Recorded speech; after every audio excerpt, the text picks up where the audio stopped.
Yo, everybody, what's up? Shino, your boy here, doing the LiftGang thing. We're going out for cardio today. You already know what it is. Maybe that's where my fucking arm hurts. Anyway, I'm here right now, getting ready to go run. Like I said, do like 25, 30 minutes on the treadmill and 25, 30 on the elliptical and call it a night. Not too crazy. Not too much to do there. Nothing really changes on that front. But I want to talk to you guys a little bit about just taking a stand.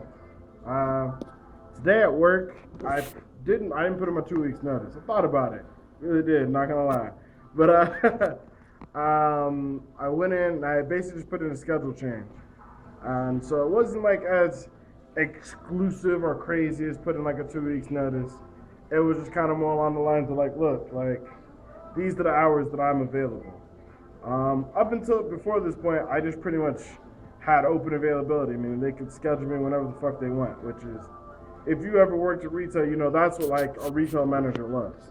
Like, all right, cool, wherever I need you this week is where you're gonna be, and you get your 40 hours, and I get someone covering any day that everyone else seems to want to be a fuckboy. So I can understand and respect why that'd be very desirable for them. But as much as I enjoyed being that guy for them, you know, I was the new guy on the block. I wanted to come in, show out, pull them top numbers, and then, you know, just when you're new to a job, you don't really want to stick out like a sore thumb. You want to use that period of time to prove to them that they need you.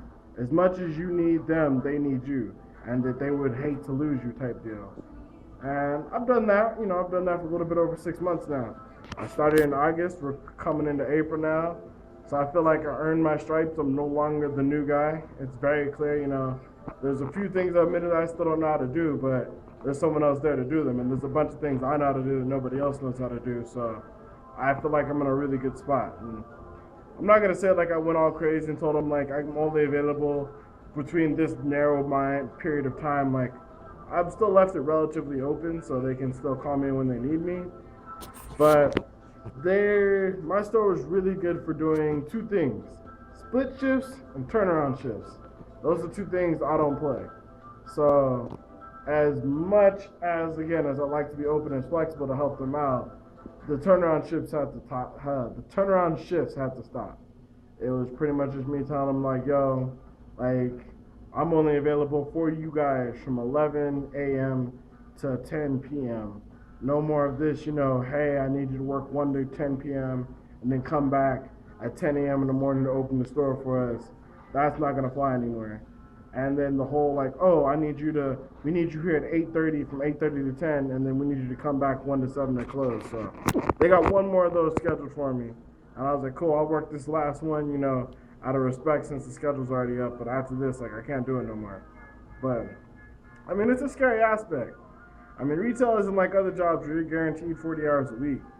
A big danger of doing something like this is that, you know, they might cut your hours or, you know, whatever, you know what I mean? Like, they could cut your hours, they could cut you in general, you know what I mean? Like, retail likes people who are flexible, and if you're not flexible, usually they try to shy away from people like that, you know. That's just how retail goes. Even this job has been really cool, you know, maybe they might deny time off or stuff like that. Like, usually when you push at them, they push back some other way, and you know, but I felt like it was necessary. Like, I really wanted to come to the gym and work out, and honestly, one of the biggest reasons it took me so long to get back to the gym was just my hours were too hectic. I didn't know if I was like, there were some days I get off work, and there was like, all right, I'm off work, I get 2 hours before I need to be asleep, not getting ready for sleep, not being in bed about to go to sleep. I have 2 hours before I need to be asleep, so I can get 8 hours of sleep to go to work the next day. Or other situations, I'd have 2 hours that I need before I need to be asleep to get 6 hours of sleep. So it was like I wasn't able to work out. Hell, I would not be able to do videos, let alone live my life. You know what I mean? So that's just how I felt. That's how the situation and things have been treating me. There's just a lot of things I really wanted to do, and I just haven't been able to do just because my schedule's been everywhere. So I'm like, all right, it's been 6 months. We're starting to slow down. I've given you what you needed from me, especially during your craziest time of year. This is what I need from you from now on. And that's just how I'm going to be. And I spoke a lot about this with my team and my friends about like, okay, making sure we're still recording. But I spoke with them a lot about the importance of, demanding your time and not even demanding your time, but respecting your time and asking your job to respect your time so that you're able to do the things you want to do. Because at the end of the day, we work so that we live. We don't live so we can work. So ultimately, I'm doing this so that I can make time for the things I want to do. And at the moment, I wasn't able to do that. So, like I said, I'm about to go hit this workout, but I just want you guys to think on that for a moment. This is your life. You only get to live it once. I know your job is important. And as much as you don't want to lose it, hell, we all don't. There are other jobs out there. And if there's other things in your life that you're not getting done because your job's not respecting the things you need to do, then maybe it may be time to look for a new job. I know it's scary out there, huh? Believe me, this is the first job I brought up the fact that I've been there for 6 months and I've proven myself. This is the first job I've held for 6 months. So, that's a win in and of itself for me. So, don't believe me when I say I know it's scary, but you got to do what's best for you. And sometimes that means, like you said, getting out of your comfort zone, letting them know. Once you do your part, make sure you let them know what you need them to do. You need them to do their part too. But anyway, I'm going to go work out. I'll probably have some closing sessions. Until then, I'll catch you guys on the flip side. LiftGang. Hey, what's up, guys? I'm back post-workout. Tired. Actually, not tired. I'm actually pretty energetic. 30 minutes on the elliptical, 25-ish on the treadmill. So 50 minutes of cardio, 55 minutes of cardio, give or take, plus walking back and forth. So feel pretty accomplished so far. I wanted to clarify a little bit of what I was saying earlier. The whole reason, and the reason why I say you need to take a stand, and it's not so much that you need to stand up to your boss because your boss is mean or anything like that. Or what I was really trying to say is, at the end of the day, you need to have a clear focus and purpose of what you're doing. When I decided to concise my schedule or to basically shore up my schedule from an open schedule to much more concise, it was based on the fact that, one, I saw there's a lot of people who, the kids were going to school, they weren't coming to school on Monday, and older guys couldn't come to school on Tuesday, couldn't come to class or couldn't come to work on Thursday or whatever. There's one guy who only works Friday through Sunday or Friday through Monday or whatever it is like that.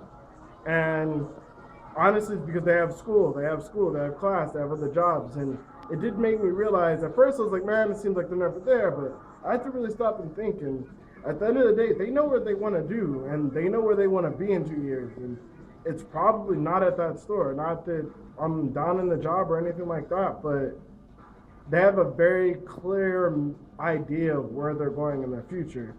And that's what I mean by you need to make a stand. But before you can even do that, you need to decide where you're going. Decide where it is you want to be. I want to be doing YouTube full time within 2 years. And I also want to be alive and healthy in 2 years. So since I know in the next 2 years, I want to be back at my six-pack. I want to be healthy. I want to have a couple 100,000 subscribers, if not 1 million subscribers. Shit. I know that I have to fix some of the things I'm doing because the things I'm doing right now aren't getting me closer to that. Well, the things I'm doing now are, but if I keep up this work schedule I have, I'm not going to get closer to that. I'm just going to get farther and farther away. So that's all I mean. The most important thing out of this is make a stand, but in order to do that, you must have clarity of purpose, clarity of focus. So if you're going to do anything at the end of this video, I'd ask one thing. Think of where you want to be in 5 years. And what you're doing today that's going to get you closer to that, but more importantly, what's going on today that's stopping you from getting closer to that. And those are the things you need to take a stand against. But anyway, it's your boy Shino doing the whole LiftGang thing. Until next time, go work out, quit being lazy, and I'll see you guys. Deuces. LiftGang.